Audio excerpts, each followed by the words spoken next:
I want to talk about video games that simply would not work today if they were rebooted, remade, or revived in any way, shape, or form. So today, let's talk about Medal of Honor. Simply put, Medal of Honor doesn't work anymore, despite the fact that it ushered in not only the golden age of World War II first-person shooters, it also helped define shooters with a clear sense of identity, a grounded tone, and something that felt like it was rooted in reality. But it also meant that for a time, almost everything was trying to chase that sort of World War II grounded, gritty shooter mentality, at least for some time. However, today, that shooter space has completely changed, and now there are more types of shooters available today than ever before. What used to be an incredibly saturated market purely based on the tone and the aesthetics has now blown up into something entirely different. Yes, the first-person shooter space is still heavily saturated, but let's talk about that in a little bit. First, I want to talk about how every type of first-person shooter kind of exists today,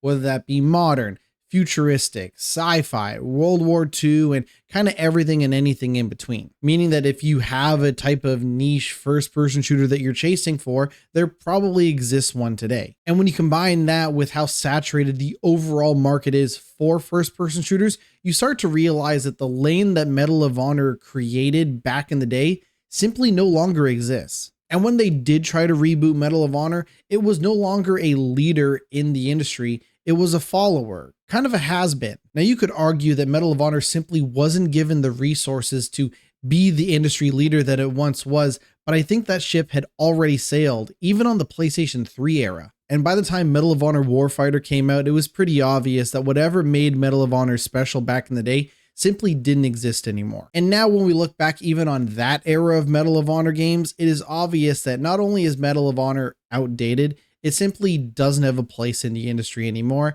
and a further reboot or revival probably wouldn't work either. I'm Nitwit, and that's where I'm at with this.